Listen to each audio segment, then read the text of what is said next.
My self आकाश स्वागत करता हूं आप सभी का मेरे चैनल BNCI में, ब्रिलियंट नर्सिंग कोचिंग इंस्टीट्यूट में। आज हम डिस्कस करने वाले हैं सेल। क्या डिस्कस करने वाले हैं? सेल का केवल बेसिक आज अपन स्ट्रक्चर देखेंगे कि सेल में क्या क्या कंपोनेंट होते हैं, क्या क्या चीज़ होती है, वो सारी चीज़ें अपन देखेंगे। ठीक है, तो चलो ड्रॉ करते हैं।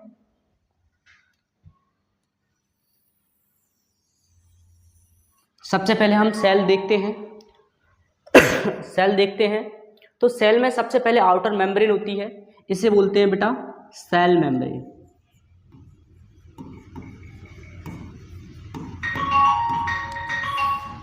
क्या बोलते हैं? सेल मेम्ब्रेन, इसे बोलते हैं सेल मेम्ब्रेन। सेल मेम्ब्रेन, इसके सेल के अंदर फ्लूइड भरा रहता है, एक जेली लाइक सब्सटेंस रहता है। इस जेली लाइक सब्सटेंस को बोलते हैं साइटोप्लाज्म। ठीक है, इस साइटोप्लाज्म में सबसे बड़ा स्ट्रक्चर होता है, उसे बोलते हैं न्यूक्लियस। न्यूक्लियस के ऊपर सबसे डबल मेम्ब्रेन रहती है। ये क्या है? हमारा न्यूक्लियस। ठीक है, न्यूक्लियस के अंदर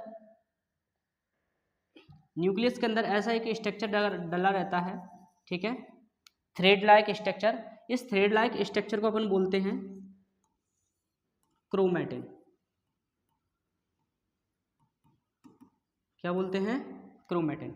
कहीं कहीं पर क्रोमेटिन जाके ज़्यादा इकट्ठा हो जाता है, उस स्ट्रक्चर को बोलते हैं न्यूक्लियोसोम।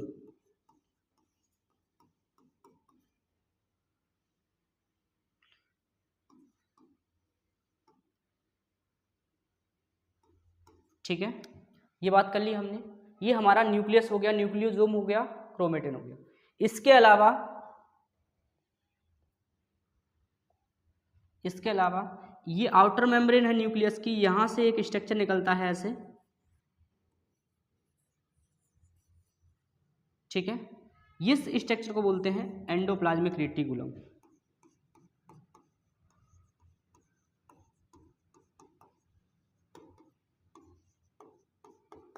रेटिकुलम क्या बोलते हैं? Endoplasmic reticulum. ये हमारे डिस्कस कर रहे हैं। ये एंडोप्लाज्मिक रेटिकुलम दो प्रकार के होते हैं। कितने प्रकार के होते हैं? दो प्रकार के। एक तरफ इस एंडोप्लाज्मिक रेटिकुलम में, यहां पर एक तरफ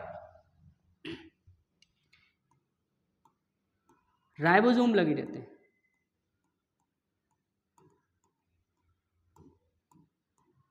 और ये न्यूक्लियस के आउटर मेम्ब्रेन है, उस पर भी राइबोसोम लगे होते हैं। तो इसे बोलते हैं रफ एंडोप्लाज्मिक रेटिकुलम।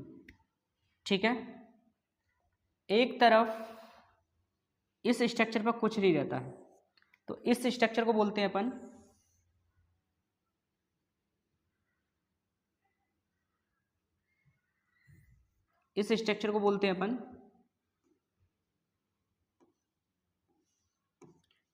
स्मूथ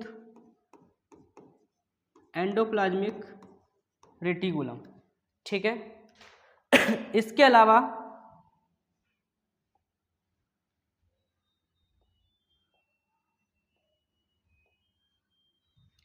यहां पर एक, जैसे शर्माती दुल्हन बैठी रहती है ना, वैसे ही एक स्ट्रक्चर रहता है। उस स्ट्रक्चर को बोलते हैं गोल्जी बॉडी।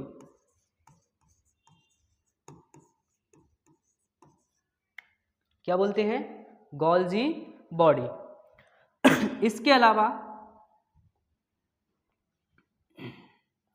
अलावा इसमें यहाँ पर छोटे छोटे ग्रेन्यूल्स टाइप के होते हैं। इस ग्रेन्यूल्स को बोलते हैं लाइसोसोम।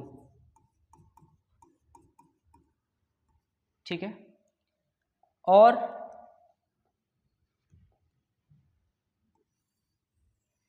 ऐसे करके एक स्ट्रक्चर होगा। ठीक है, इस स्ट्रक्चर को बोलेंगे माइटोकॉन्ड्रिया।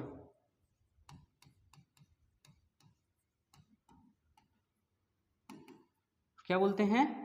माइटोकॉन्ड्रिया।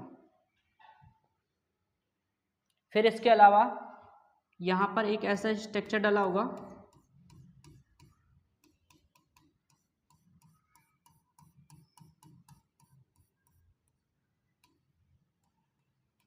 ठीक है, ये स्ट्रक्चर होगा, इसे बोलेंगे सेंट्रोजोम।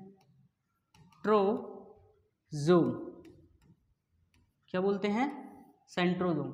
ये सेंट्रोजोम हमारा सेल डिवीजन में हेल्प करता है। ठीक है, इसके अलावा कुछ इसमें फ्री राइबोसोम भी होंगे। क्या होंगे?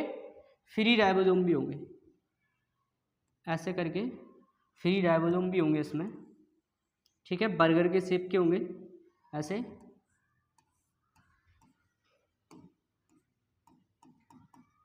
राइबोसोम। ठीक है, ये हमारा सेल का स्ट्रक्चर एकदम कंप्लीट है। और सेल के फर्दर हमने इसके केवल और केवल पार्ट पढ़े थे। आगे जाके हम इनके 1 बाय 1 फंक्शन को डिस्कस करेंगे। क्लियर हो गया? Thank you so much, best of luck.